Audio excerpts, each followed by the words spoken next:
नमस्कार, जय हिंद, राम राम। कैसे हैं आप सभी? आशा करता हूँ आप सभी अच्छे होंगे। आपका स्वागत है पावर रैंक एकेडमी पर। जैसा कि हमने पिछली 2 क्लास में राजस्थान की राज व्यवस्था में राज्यपाल का टॉपिक स्टार्ट कर रखा था, उसको हम कंटिन्यू करते हैं। उन 2 क्लासों का थोड़ा रिवीजन करते हैं, फिर राज्यपाल को जहाँ से छोड़ा था वहाँ से कंटिन्यू करेंगे। जिसने भी वो क्लास नहीं देखी तो वो ज़रूर जाकर देखें।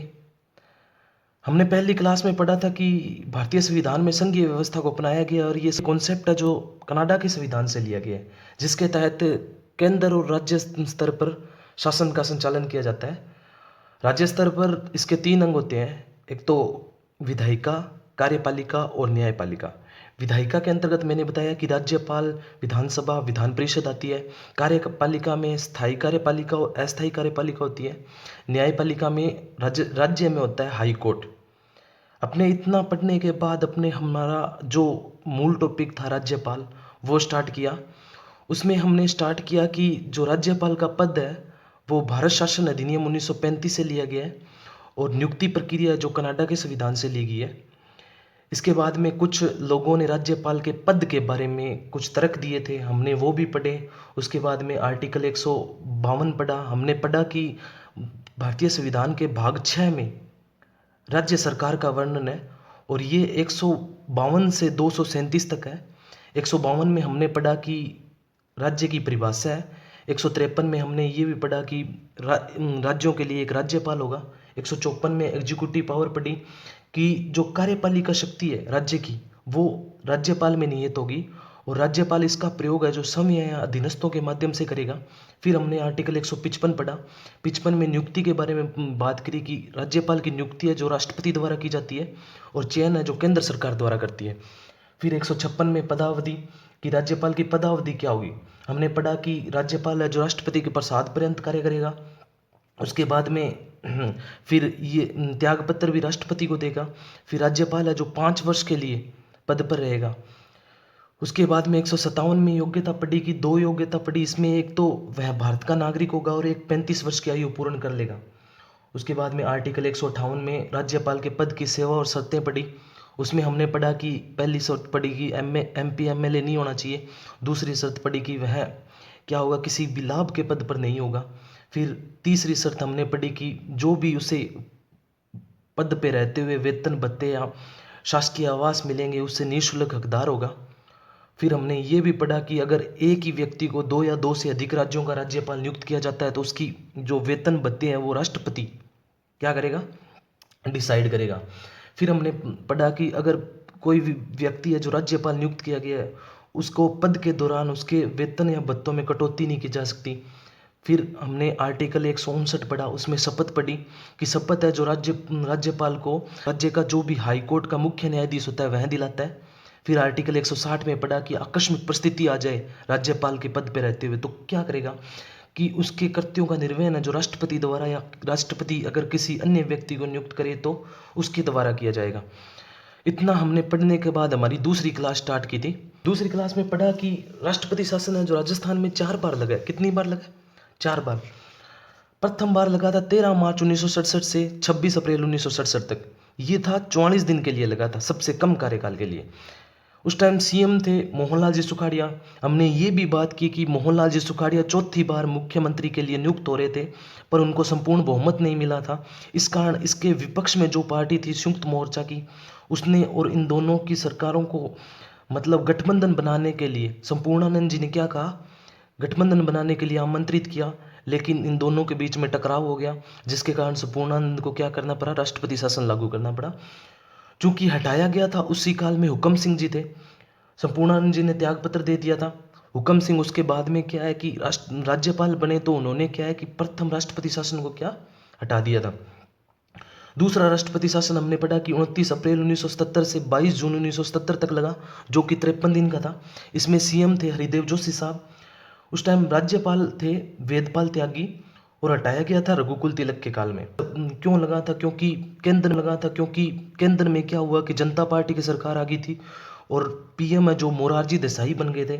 मोरारजी देसाई ने 8 राज्यों के अंतर्गत, भारत के 8 राज्यों में राष्ट्रपति शासन लगा दिया था, जिसमें एक राजस्थान भी था। उसके उस टाइम हरिदेव जोशी सरकार थे। हरिदेव जोशी सरकार के हटने के बाद प्रथम गैर कांग्रेसी मुख्यमंत्री बने थे जो थे भैरों सिंह जी शेखावत साहब। उसके बाद में तीसरा राष्ट्रपति शासन जो 16 फरवरी 1980 से 2 जून 1980 तक लगा, जो कि 110 दिन का था। उस टाइम सीएम थे भैरों सिंह जी शेखावत। चूँकि हमने ये पढ़ा था कि केंद्र में वापस इंदिरा गांधी सरकार आ गई थी 1980 में। 1977 में जनता पार्टी की सरकार थी, तो 1980 में केंद्र में वापस इंदिरा गांधी की सरकार आई। तो इंदिरा गांधी ने क्या है कि राष्ट्रपति शासन लगा दिया था 9 राज्यों में। मोरारजी देसाई ने 8 राज्यों में लगाया था और इंदिरा गांधी ने लगा दिया था 9 राज्यों में। 9 राज्यों में एक राजस्थान भी था। उस टाइम फिर क्या किया गया, भैरों सिंह जी शेखावत साहब को हटा दिया गया और उस टाइम जो राज्यपाल थे वो थे रघुकुल तिलक साहब, और हटाया गया भी रघुकुल तिलक साहब से काल में ही था। आपको याद रखना है, मैंने आपको बताया था कि ये तो आपको जरूर याद रखना है कि तीसरा राष्ट्रपति शासन है जो लगाया गया भी रघुकुल तिलक के साहब में था और हटाया भी रघुकुल तिलक साहब ने भी था। तो हमने चौथा राष्ट्रपति शासन पढ़ा कि 15 दिसंबर 1992 से 3 दिसंबर 1993 तक ये 154 दिन तक सर्वाधिक दिन तक लगने वाला राष्ट्रपति शासन था। इसमें हुआ क्या था कि जब केंद्र में बाबरी मस्जिद का जो भी मामला चल रहा था, उस कारण दंगे चल रहे थे। दंगों के कारण जो भी राष्ट्रपति शासन लगाना पड़ा। इस कारण राजस्थान सरकार ने केंद्र के कोई कानून वगैरह नहीं माने, निर्देश नहीं माने, जिस कारण राजस्थान में राष्ट्रपति शासन लगाया गया। और उस टाइम राज्यपाल थे चेन्ना रेड्डी, हटाया गया जब थे बलीराम भगत। हमने इनके बारे में एक ट्रिक भी पढ़ी कि हमने पढ़ा कि संपूर्ण हुक्म त्याग कर रघुकुल चला भगत। मैंने आपको बताया था कि संपूर्ण मतलब संपूर्णानंद जी, हुक्म मतलब सरदार हुक्म सिंह जी। पहला राष्ट्रपति शासन जब लगा था तब ये दोनों थे, क्योंकि संपूर्णानंद जी के समय तो लगा था और हटाया गया था सरदार हुक्म सिंह के समय। फिर त्याग मतलब वेदपाल त्यागी कर रघुकुल, रघुकुल मतलब रघुकुल तिलक, यानी कि दूसरा राष्ट्रपति शासन लगा था जब थे वेदपाल त्यागी लगाया गया था और हटाया गया था रघुकुल तिलक के समय। तीसरा राष्ट्रपति शासन रघुकुल तिलक की थे और रघुकुल तिलक के द्वारा ही हटाया गया था। चौथा था चला मतलब चेन्ना रेड्डी, भगत मतलब बलीराम भगत। चौथा राष्ट्रपति शासन लगा था। तो शुरू करते हैं। राज्यपाल के पद के बारे में कुछ आयोग बने थे, उन्होंने अपनी रिकमेंडेशन दी थी कि राज्यपाल का पद कैसा होना चाहिए। पहला आयोग बना था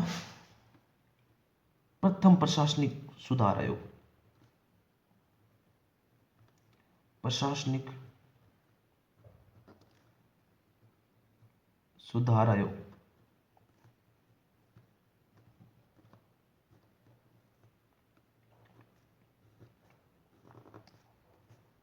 उन्नीस सौ छियासठ में बना था और इसने अपनी रिपोर्ट कब दी थी? रिपोर्ट दी थी 1969 में। और इसके अध्यक्ष थे मोरारजी देसाई। वो यही मोरारजी देसाई है जो पीएम बने थे 1977 में और राष्ट्रपति शासन लगा दिया था, मोरारजी देसाई।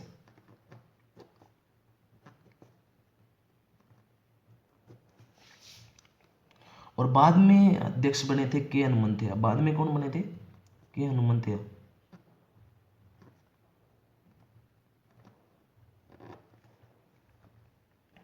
इसने सिफारिश क्या की थी? इसने सिफारिश की थी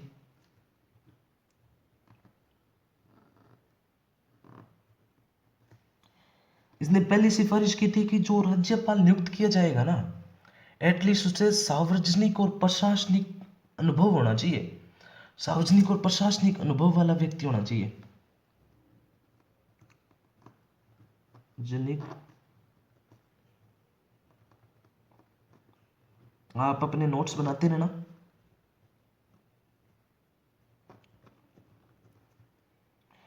सार्वजनिक व प्रशासनिक अनुभव होना चाहिए। जो राष्ट्रपति है, जो राज्यपाल नियुक्त कर रहे हैं, उनको क्या होना चाहिए?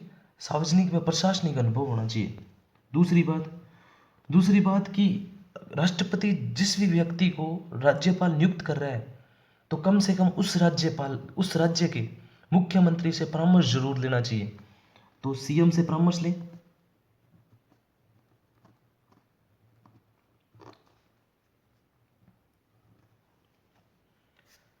हुआ क्या कि इसमें तीसरी बात थी कि जो भी अगर राष्ट्रपति राज्यपाल नियुक्त कर रहा है वो पुनर्नियुक्ति का पात्र नहीं होना चाहिए। क्या नहीं होना चाहिए? पुनर्नियुक्ति का पात्र नहीं होना चाहिए। पुनर्नियुक्ति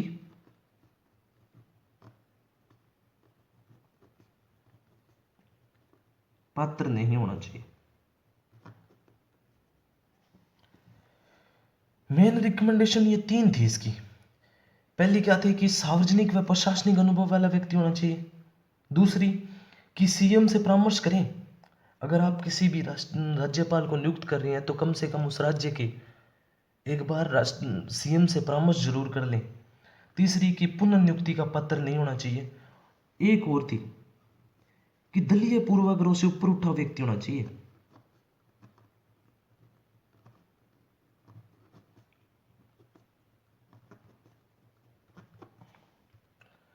यह था प्रथम प्रशासनिक सुधार आयोग 1966। अब एक था सरकारी आयोग, दूसरा था सरकारी आयोग। सरकारी आयोग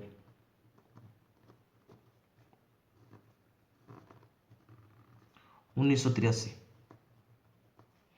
अध्यक्ष थे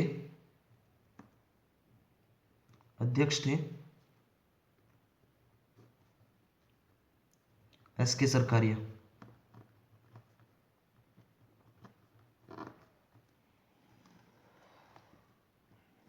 और इसका सदस्य था सदस्य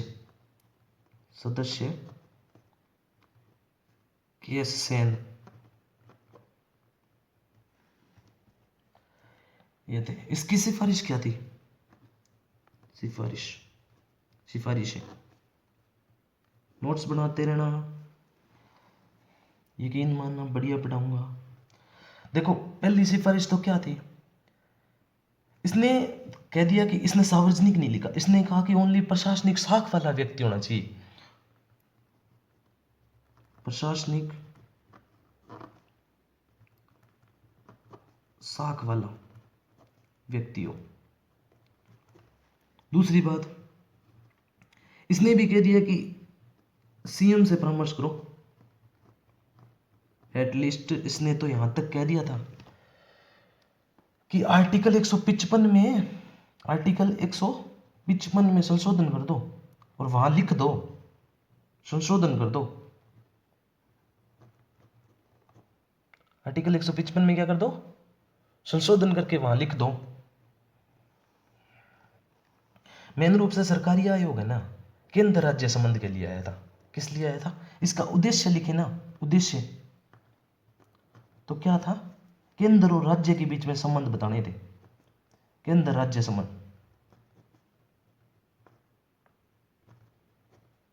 ठीक, ये था। तीसरी, इसने भी कह दिया कि अगर कोई भी राज्यपाल नियुक्त किया जाता है तो वो राष्ट्रपति और उपराष्ट्रपति को छोड़कर किसी अन्य पद पर पुनर्नियुक्त नहीं किया जाएगा। राष्ट्रपति व उपराष्ट्रपति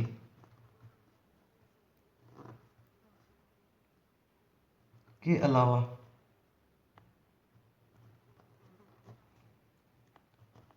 पुनर्नियुक्त नहीं।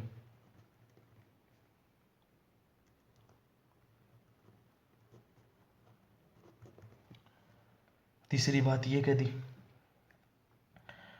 मेन रूप से इसने 3 ही बातें कही थी कि एक तो प्रशासनिक शाख वाला व्यक्ति होना चाहिए, दूसरा सीएम से परामर्श लो, तीसरी सीएम, ये याद रखना कि आर्टिकल 155 में संशोधन करने के लिए किसने कह दिया था? सरकारी आयोग की रिकमेंडेशन थी। अपने जब मुख्यमंत्री पढ़ेंगे उसमें और मैं आपको डिटेल से पढ़ाऊंगा ये प्रथम प्रशासनिक सुधार आयोग और सरकारी आयोग की जो भी रिकमेंडेशन इन्होंने कहा था वो अपने और डिटेल से पढ़ेंगे। तो यहाँ पर इतना ही ठीक है। राज्यपाल के बारे में तो इतना ही कहा था इसने। फिर आया एक पुंछी आयोग। कौन सा आया था? पुंछी आयोग। इसकी रिकमेंडेशन याद नहीं करनी, बस इसका याद करना है कि आया कब था? 2007 में। और रिपोर्ट कब दी थी? रिपोर्ट दी थी इसने 2009 में। 2009 में। और इसके अध्यक्ष थे मदन मोहन पुंछी।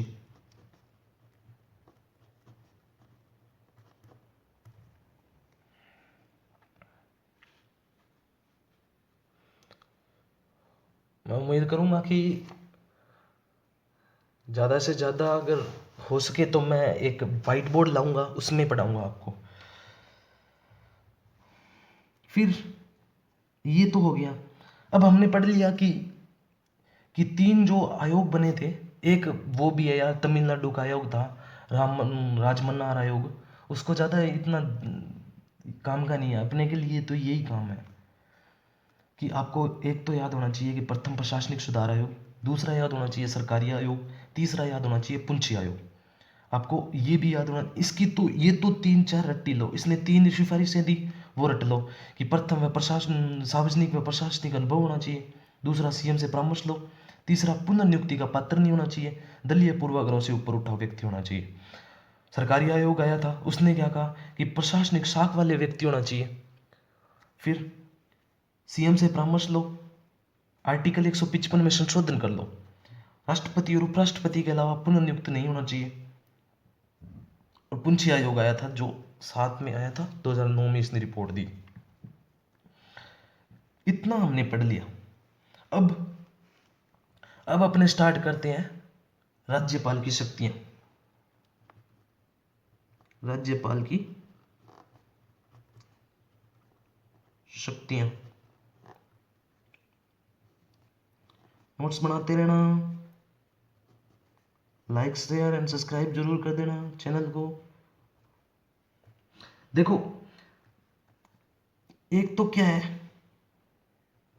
कार्यपालिका शक्तियां, कार्यपालिका शक्तियां। दूसरी अपनी विधायी शक्तियां,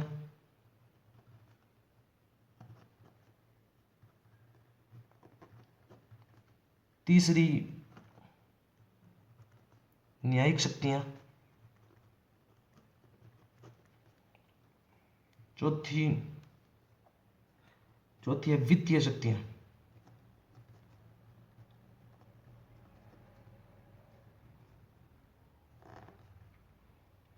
पांचवी कुछ जिम्मेदारियां पढ़ लेंगे, इसकी जिम्मेदारियां क्या है।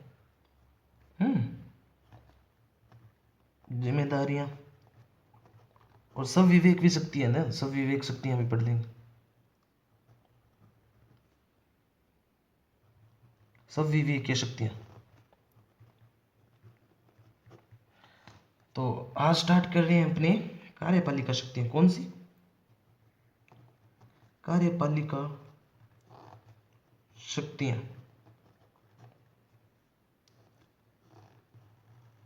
कार्यपालिका शक्तियां, देखो कार्यपालिका शक्तियों के अंतर्गत क्या होता है कि इसमें कौन, जैसे कि जो भी नियुक्ति है, राष्ट्रपति राज्यपाल द्वारा किसी को नियुक्त किया जाता है, तो वो क्या है कि कार्यपालिका शक्तियों के अंतर्गत आ जाएगा। जिसमें जैसे कि आर्टिकल 163 हो गया मंत्रिपरिषद, आर्टिकल 164 हो गया सीएम व अन्य मंत्री, आर्टिकल 165 हो गया महाधिवक्ता, आर्टिकल 166 भी कार्य संचालन, जो भी कार्य संचालन किया जाएगा राज्य का, वो राज्यपाल द्वारा किया जाएगा। वो भी क्या है कि इसमें किसमें आ जाता है, कार्यपालिका शक्तियों के अंतर्गत आ जाता है। तो अपने यही पढ़ेंगे इसके अंदर कि जैसे सूचना आयोग, मानवाधिकार आयोग, ये सब, लोकायुक्त, कुलगुरु, इनकी नियुक्तियां वगैरह किस में आ जाती है, इसी के अंतर्गत आ जाती है। तो शुरू करते हैं। एक सेकंड रुकना भाई, एक सेकंड। हाँ, तो शुरू करते हैं। वो लाइट चली गई थी यार, तो शुरू करते हैं। देखो, आर्टिकल आपको क्या लिखना है, article 163, article 164, article 165, article 166, article 167, क्योंकि 168 में आ जाती है राजस्थान का विधानमंडल। विधानमंडल स्टार्ट हो जाता है, तो अपने विधानमंडल तो इसमें आएगा नहीं। आर्टिकल 163 में क्या है, मंत्रिपरिषद, परिषद। आर्टिकल 164 में क्या है, सीएम व अन्य मंत्री।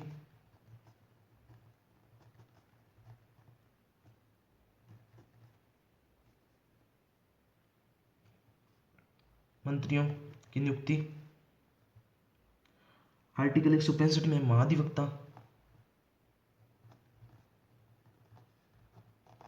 आर्टिकल 166 में कार्य संचालन, राज्य का कार्य संचालन राज्यपाल के नाम से। आर्टिकल 167 में सीएम के कर्तव्य।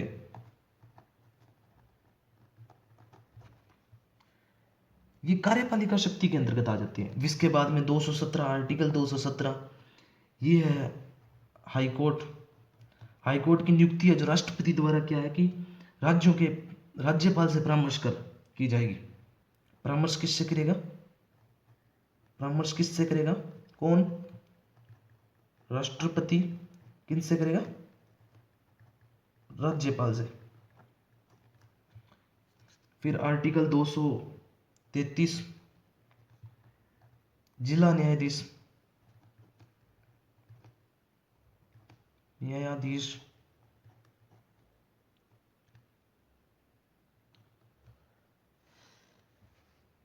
दिख रहा है ना आपको साफ? ठीक है, साफ दिख रहा है। फिर आर्टिकल 243 आई वित्त आयोग राज्य का। ये सारा राज्य के बारे में पढ़ रहे हैं अपने, पता है ना आपको? कहीं मैं वित्त आयोग ना लिखूं तो आप सोच लो केंद्र का वित्त आयोग। नहीं नहीं, राज्य के बारे में पढ़ रहे हैं, ठीक है। फिर आर्टिकल 243 के निर्वाचन आयोग।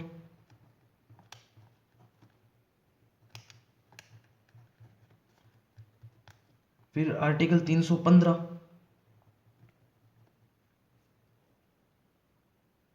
आरपीएससी असम लोक सेवा आयोग। उसके बाद में अब देखो यहाँ पे नियुक्तियां हैं। नियुक्तियां कैसे कि मानवाधिकार आयोग के अध्यक्ष की नियुक्ति। बस मैं ऐसा लिखूंगा, अपने शॉर्ट नोट्स बना रहे हैं साथ साथ, टेंशन मत लेना। अगर मैं लिखूं ना तो आप सोच लेना कि मानवाधिकार आयोग लिखा है तो अध्यक्ष की नियुक्ति व अन्य सदस्य की नियुक्ति इसी के अंतर्गत है। फिर सूचना आयोग। सूचना आयोग के अध्यक्ष की नियुक्ति व अन्य अन्य सदस्यों की नियुक्ति। फिर लोकायुक्त की नियुक्ति। लोकायुक्त, कुलगुरु,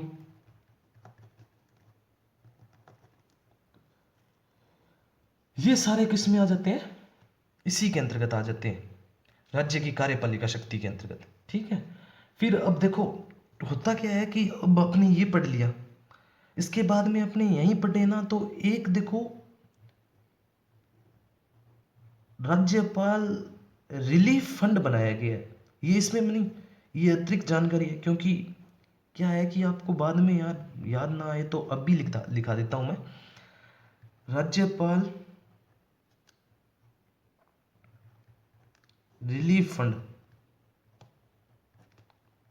फंड ये कब बनाया गया था? 14 मार्च 1973 को। कब बनाया गया? 1973 को। ये जगह बच रही थी तो यहाँ पे कर दिया। अब दूसरी शक्ति अपने पढ़ेंगे, विधायी शक्ति। कौन सी पढ़ेंगे? विधायी शक्ति।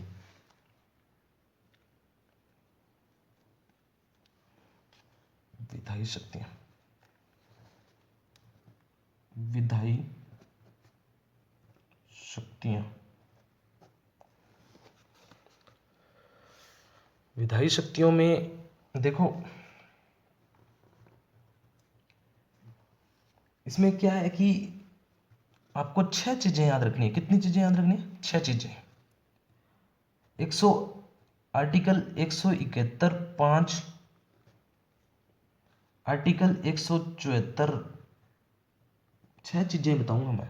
Article 175, article 176, article 200, article 213। इसमें देखो क्या होगा कि 171(5) में क्या है कि राज्यपाल है ना, विधान परिषद के सदस्यों में 1/6 सदस्यों का क्या करेगा? मनोनीत करेगा। ये उसकी कौन सी शक्ति है? विधायी शक्ति है। कौन सी शक्ति है? विधायी शक्ति है। और आर्टिकल 174 में क्या है? 17 और विघटन। आर्टिकल 175 में क्या है? अभिभाषण। अभिभाषण। आर्टिकल 176 में क्या है? विशेष अभिभाषण। अभिभाषण। अब आप बोलोगे सर अभिभाषण और विशेष अभिभाषण में क्या अंतर है? तो बच्चों होता क्या है कि जब आर्टिकल 176 के अंतर्गत क्या होता है, विशेष अभिभाषण मैं बताता हूँ। एक तो क्या सामान्य अभिभाषण देते हैं राज्यपाल। आपने देखा हुआ कि संसद टीवी चलता है, उसमें अगर कोई भी राज्यपाल है जो भाषण देने आता है तो कोई भी बात करता है तो वो एक सामान्य अभिभाषण है। और जो विशेष अभिभाषण है तो वो क्या होता है कि कोई भी प्रथम निर्वाचित विधानसभा होती है ना, उसका प्रथम स्तर और कोई भी बजट स्तर का पहला स्तर, वो क्या होता है? विशेष अभिभाषण होता है। जैसे कि अगर किसी भी राज्य का अगर बजट पास हो रहा है, पारित हो रहा है, तो क्या होता है कि उस टाइम उसके बाद में राज्यपाल एक भाषण देता है, तो उसको क्या बोलते हैं? विशेष अभिभाषण बोलते हैं। क्या बोलते हैं? विशेष अभिभाषण। समझे आप? मैं आसान भाषा में समझा रहा हूँ आपको, तो आपको पता होना चाहिए ये चीज़, ठीक है?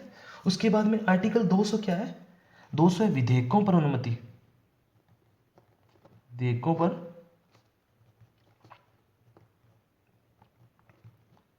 एक बात यही याद रखना बच्चों कि 200 के अंतर्गत क्या है कि राज्यपाल है ना, राष्ट्रपति के समक्ष कोई भी विधेयक आरक्षित करता है ना, तो वो भी 200 के अंतर्गत ही है।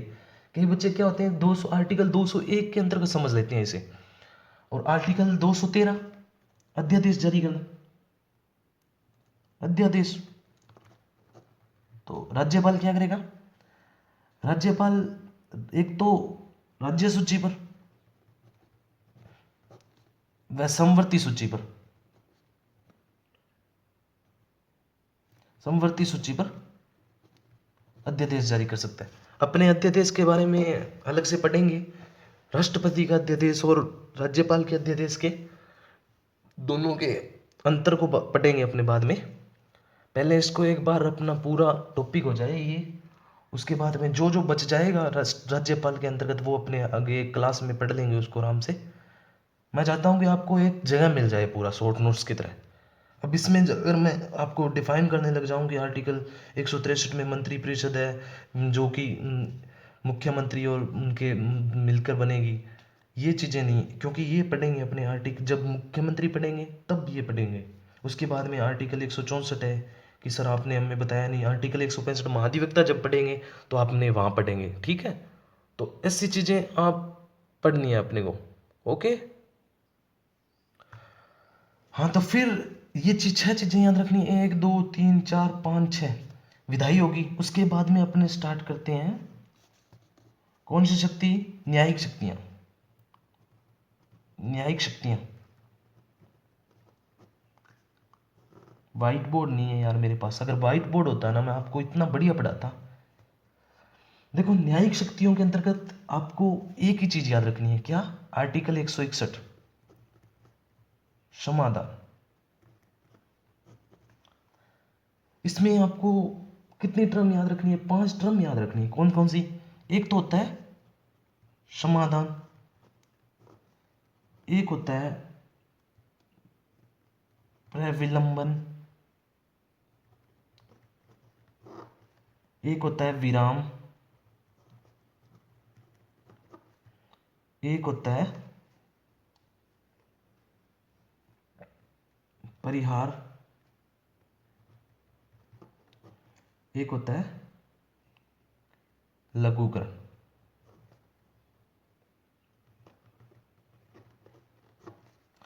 ये चीजें याद रखनी है। समाधान क्या होता है? अगर पूरी तरह माफ कर दे, मान लो क्या कि किसी को फांसी की सजा दी गई है, उसे पूरी तरह माफ कर दे, पर यह शक्ति राज्यपाल के पास नहीं है, यह शक्ति है राष्ट्रपति के पास। तो समाधान की शक्ति किसके पास है? समाधान की शक्ति राष्ट्रपति, पूर्णतः समाधान करने की शक्ति किसके पास है? राष्ट्रपति के साथ है। हाँ क्या कर सकता है राष्ट्रपति? राज्यपाल है ना जो, वो फांसी से उम्र कैद कर सकता है, बदल सकता है। यानी कि अपने को क्या याद रखना है? जैसे देखो परिहार क्या है? परिहार विलंब, विलंब मतलब रोक दिया, प्रविलंब मतलब क्या होता है? कुछ समय के लिए टाल दिया। देखो प्रविलंब मतलब, विराम मतलब क्या है? विराम मतलब जैसे कि कोई भी स्थिति आ गई, आकस्मिक स्थिति आ गई, उसके अंदर क्या कर दिया? विराम कर दिया एक बार के लिए, उससे बोलते हैं विराम। और प्रविलंबन, प्रविलंबन होता है कुछ समय के लिए टालना, कुछ समय के लिए टालना। और विराम, विराम होता है जैसे, जैसे कोई भी महिला है, गर्भवती है, या फिर वृद्धावस्था या कोई बीमारी है, तो विशेष स्थिति के लिए विराम का प्रयोग किया जाता है। कौन सी शक्ति का प्रयोग किया जाता है? विराम का। जैसे गर्भवती है, वृद्धावस्था है, या फिर बीमारी है, कोई गंभीर बीमारी है जैसे कैंसर या फिर कुछ और, इसके देखो परिहार मतलब अवधि, अवधि चेंज कर दी। जैसे 10 साल थी तो उसको 5 साल कर दिया, अवधि बदलना। और लघुकरण क्या होता है? लघुकरण में प्रकृति चेंज होती है, प्रकृति बदलना। जैसे जैसे जैसे कठोर से सामान्य कर देना। क्या कर देना? कठोर से सामान्य, सामान्य कर दी भाई। कठोर से क्या कर दिया? सामान्य कर दी। और अवधि बदलना यानी कि 10 से 5 साल, इसे बोलते हैं परिहार। समाधान मतलब पूर्णतः माफ, पूर्णतः माफ। लेकिन लेकिन लेकिन राज्यपाल, नोट लिख देता हूं यहां पे मैं, राज्यपाल को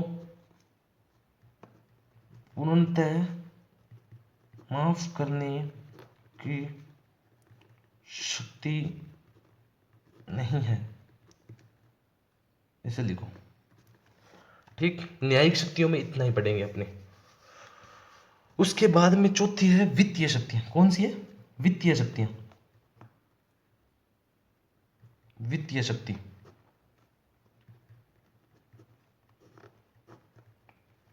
वित्तीय शक्तियों में आपको 7 बातें याद रखनी है। कितनी बातें याद रखनी है? 7 बातें। कितनी बातें याद रखनी है? 7 बातें। एक तो क्या करता है? बजट पेश करवाता है, बजट पेश करवाता है। पेश करता कौन है आपको पता ही है? पेश कौन करता है? पेश करता है वित्त मंत्री, वित्त मंत्री। पेश करता कौन है? वित्त मंत्री। करवाता कौन है? राज्यपाल, राज्य का। पहली बात तो ये। ठीक, दूसरी बात, दूसरी बात धन विधेयक। धन विधेयक अगर प्रस्तुत कर रहे हैं ना, तो राज्यपाल की अनुमति जरूरी है। किसकी अनुमति जरूरी है? अनुमति किसकी होनी चाहिए? राज्यपाल की अनुमति से ही धन विधेयक पेश किया जाता है, या तो विधानसभा में, ओनली फॉर विधानसभा में धन विधेयक पेश किया जाता है, विधान परिषद में नहीं। याद रखना आप बात। तीसरी बात, अनुदान की मांग। अगर अनुदान की मांग कर रहे हो ना, तो आपको राज्यपाल की अनुमति से ही होगा, अनुमति से। आकस्मिक निधि पर नियंत्रण कौन करता है? जिस राज्य की आकस्मिक निधि है उस पर नियंत्रण कौन करता है? उस पर नियंत्रण करता है राज्यपाल। राज्य की आकस्मिक निधि पर नियंत्रण कौन करता है? राज्यपाल। उसके बाद में 5वीं बात कौन सी है? राज्य की सिंचित निधि भी, राज्य सिंचित निधि पर कौन करता है नियंत्रण? राज्यपाल, राज्यपाल, राज्यपाल। साथ साथ नोट्स बना रहे हो शायद, मैं आशा करता हूं कि आप साथ साथ नोट्स जरूर बना रहे हो। राज्य वित्त आयोग का गठन कौन करता है? राज्यपाल। राज्य वित्त आयोग का गठन, जैसे कि अब केंद्र में कौन सा 16वां फाइनेंस कमीशन बना है। आपको याद होगा कि 16वां केंद्र में 16वां फाइनेंस कमीशन बना है, जैसे कि राष्ट्रपति है, जो केंद्र में तो राष्ट्रपति करता है और राज्य में राज्यपाल करता है, ठीक है। और जो भी राज्य वित्त आयोग की सिफारिशें हैं, उनको इनकी सिफारिशें क्या करता है, सिफारिशें क्या करता है, विधानमंडल के समक्ष रखवाता है, विधानमंडल के क्या करता है, समक्ष रखवाता है। ये था वित्तीय शक्तियां राज्यपाल की। वित्तीय शक्तियां, अब देख लेते हैं अब थोड़ी जिम्मेदारियां राज्यपाल की, फिर अपने कर लेंगे संविवेकीय शक्तियां। इनकी ये शक्तियां नहीं है, ये जिम्मेदारी है। ये राज्यपाल की क्या है, जिम्मेदारी है। जिम्मेदारी कैसे, कि राज्यपाल है ना, इसमें राज्यपाल की जिम्मेदारी कैसे होगी, कि राज्यपाल जैसे कि सैनिक बोर्ड का अध्यक्ष होगा, राज्यपाल क्या होगा, राज्य सैनिक बोर्ड का अध्यक्ष होगा, सैनिक बोर्ड का क्या होगा, बोर्ड का क्या होगा, अध्यक्ष होगा। ये जिम्मेदारी निभा रहा है राज्यपाल। दूसरी बात कि पश्चिमी क्षेत्र में सांस्कृतिक सांस्कृतिक कार्यक्रम, उदयपुर, ये वहां पे एक संस्था है, उसका क्या होगा, अध्यक्ष होगा।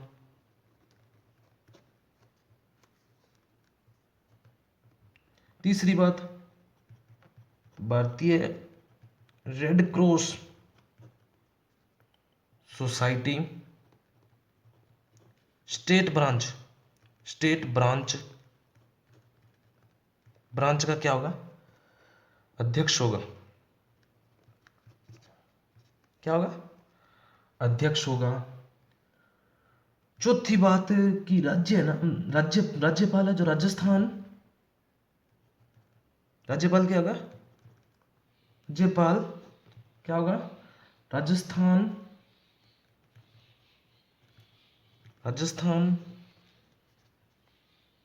क्रीड़ा परिषद क्या होगा, संरक्षक होगा। ये बात आपको याद रखनी है। एक पांचवी बात है जो है स्काउट गाइड राजस्थान,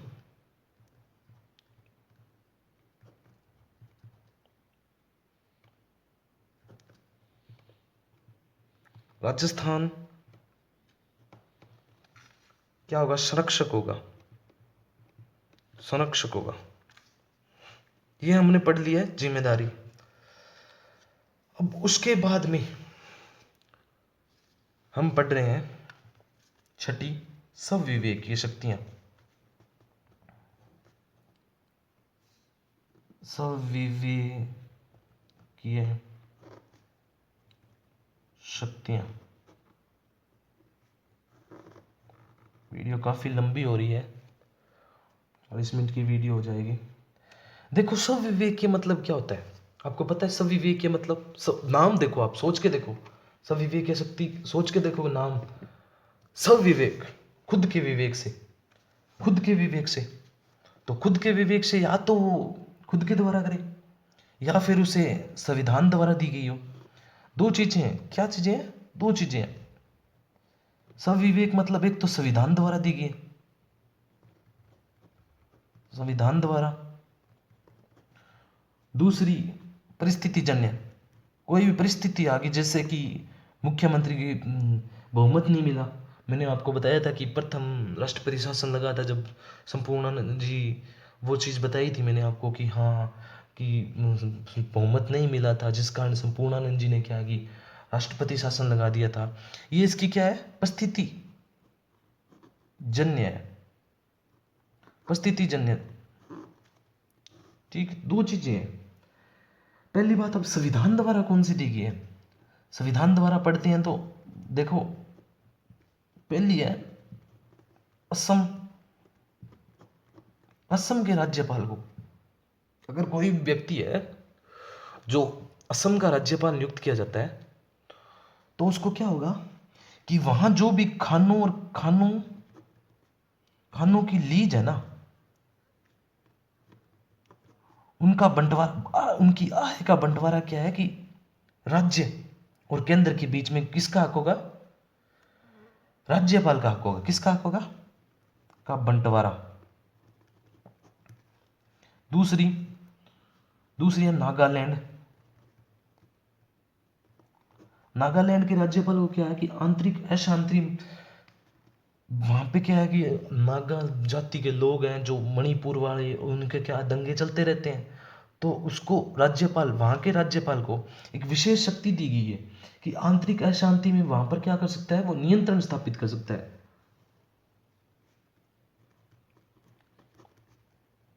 अशांति में क्या कर सकता है?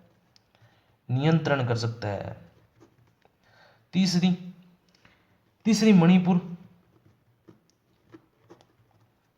मणिपुर मणिपुर क्या है? पहाड़ी क्षेत्र में, वहां की मणिपुर में क्या है? पहाड़ है, तो वहां की पहाड़ी क्षेत्र में क्या करेगा?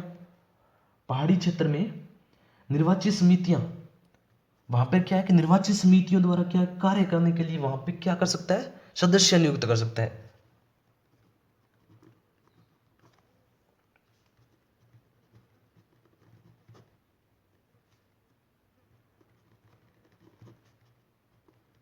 कार्य संचालन। चौथी चौथी है सिक्किम। सिक्किम, इसमें सिक्किम देखो कहाँ है, आपको पता होगा, भूटान के पास है। सिक्किम कहाँ है? भूटान के पास है। तो वहां पे क्या होगा कि शांति के लिए सामाजिक आर्थिक सहयोग कर सकता है, शांति स्थापित करने के लिए, क्योंकि वहां पे नेपाल भूटान ये सब पास पास है ना। तो वहां के राज्यपाल को विशेष शक्ति दी गई है, क्योंकि वहां पर अशांति ना फैले, इसलिए शांति के लिए सामाजिक और आर्थिक व्यवस्था कर सकता है। आर्थिक क्या कर सकता है? व्यवस्था। 5 नंबर महाराष्ट्र और गुजरात। गुजरात, यहां के जो पिछड़े वर्ग है ना, उनके विकास के लिए स्कीम वगैरह लागू कर सकता है, स्कीम वगैरह, ठीक है। तो पिछड़े वर्गों के विकास के लिए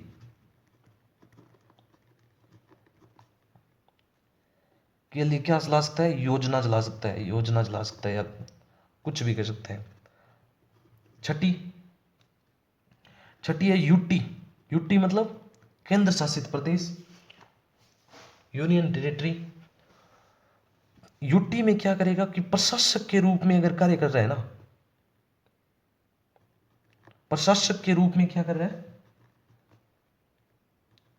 रूप में कार्य कर रहा है, तो प्रशासनिक कार्यों में उसका क्या होगा? कोई भी हस्तक्षेप नहीं करेगा, वो ही प्रशासनिक कार्यों का क्या होगा? मेन होगा।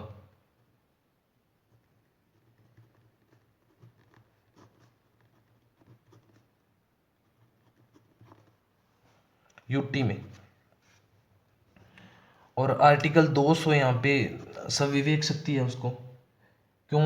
ये मैंने आपको उस टाइम भी बताया था जब यहाँ पे अपने पढ़ा था। कौन पे पढ़ा था? कहाँ पे पढ़ा था बताओ? अपने पढ़ा था विधायी शक्ति में, आर्टिकल 200। मैंने बताया था कि विधेयक पर अनुमति, और जो विधेयक आरक्षित राष्ट्रपति के पास, राज्यपाल जब आरक्षित करता है विधेयक को, तो उसकी वो क्या है? संविवेक की शक्ति है कि वह उसको, विधेयक को क्या करे? विचार्थ रखे। विधेयक को विधेयक को राष्ट्रपति के विचारार्थ रखे। फिर आर्टिकल 167, आर्टिकल 167 हमने पढ़ा कि सीएम से सूचना प्राप्त करना। आर्टिकल 167 देखो, सीएम के कर्तव्य है कि वह राज्यपाल को सूचना दे। ये देखो लिखा हुआ, सीएम के कर्तव्य है कि वह राज्यपाल को सूचना दे। तो राज्यपाल क्या करेगा? राज्यपाल की संविवेक शक्ति है कि वह राष्ट्र सीएम से क्या करे? सूचना प्राप्त करे। सूचना आर्टिकल 356। हमने बात की कि राजस्थान में 4 राष्ट्रपति शासन लगे हैं। तो वो जो राष्ट्रपति शासन लगे हैं वो राज्यपाल नहीं लगाए हैं। हर बार अपने पढ़ा कि पहले में संपूर्णानंद जी थे, फिर हटाया किसने, हुकम सिंह ने, फिर दूसरे में वेदपाल त्यागी थे, हटाया किसने, वो सब चीजें पढ़ी। तो वो पढ़ी तो अपने वो पढ़ रहे थे कि राज्यपाल ही थे उसमें। तो वो जो राज्यपाल की संविवेकी शक्ति है, पर याद रखना राष्ट्रपति इसको क्या है, निर्देश देता है कि हाँ भाई राष्ट्रपति शासन लगाओ, आपके राज्य में व्यवस्था अशांति फैली हुई है इसलिए वहां पे राष्ट्रपति शासन लगाओ। क्योंकि इसमें हम लिखते हैं कि राष्ट्रपति शासन क्या है, संविवेकी शक्ति है। ये हमने पढ़ा, हमने पूरी बात की है। हमने पढ़ा है कि राज्यपाल के बारे में कुछ आयोग बने, उन्होंने रिकमेंडेशन दी कि राज्यपाल का पद कैसा होना चाहिए। उसमें हमने एक आयोग पढ़ा कि प्रथम प्रशासनिक सुधार आयोग था, फिर सरकारी आयोग पढ़ा, फिर पुंछी आयोग पढ़ा, फिर हमने राज्यपाल की शक्तियां स्टार्ट की। तो हमने राज्यपाल की शक्तियों में 6 प्रकार की शक्तियां पढ़ी, जिसमें हमने पढ़ा कि कार्यपालिका शक्ति, विधायी शक्ति, न्यायिक शक्ति, वित्तीय शक्ति, फिर जिम्मेदारियां हैं कुछ राज्यपाल की। फिर हमने पढ़ा कि संविवेकीय शक्तियां कौन सी हैं। फिर हमने जब कार्यपालिका शक्ति पढ़ी तो कि राज्यपाल है जो आर्टिकल 163 के तहत मंत्रिपरिषद की नियुक्ति करेगा, जिसमें मंत्रिपरिषद की नियुक्ति करेगा उसमें क्या हो गया कि एक सीएम होगा जिसकी नियुक्ति कौन करेगा, राष्ट्रपति करेगा। देखो फिर आर्टिकल 164 पढ़ा, फिर 165, ये सब पढ़ने के बाद फिर हमने विधायी शक्तियां भी पढ़ ली, न्यायिक शक्तियां भी पढ़ ली, वित्तीय शक्तियां भी पढ़ ली, जिम्मेदारियां भी पढ़ ली, फिर संविवेकीय शक्तियां पढ़ ली। तो आज के लिए राज्यपाल की शक्तियां पूरी होती हैं। इसके बाद में हम जो भी राज्यपाल के, जैसे कि कुछ राज्यपाल के बारे में बच गया, जैसे हम अध्यादेश बच गया कि उसका हम क्या करेंगे, राष्ट्रपति और राज्यपाल के अध्यादेश के बीच में अंतर स्पष्ट करेंगे। फिर हम थोड़े जो और चीज़ें बच गई राज्यपाल के बारे में उसको भी पढ़ेंगे। फिर हम मेन तो पढ़ेंगे कि शुरू से लेकर वर्तमान तक कौन कौन से राज्यपाल रहे हैं और कौन से जो अतिरिक्त कार्य प्रभार रहे हैं, कौन कौन, सब पढ़ेंगे अपने। तो आज के लिए इतना ही। वीडियो अच्छी लगी, क्लास आपको अच्छी लगी है तो कमेंट में ज़रूर बताना, और हो सके तो सब्सक्राइब ज़रूर करना और लाइक क्लास को ज़रूर करना। तब तक के लिए खुश रहें। धन्यवाद। जय हिंद। राम राम।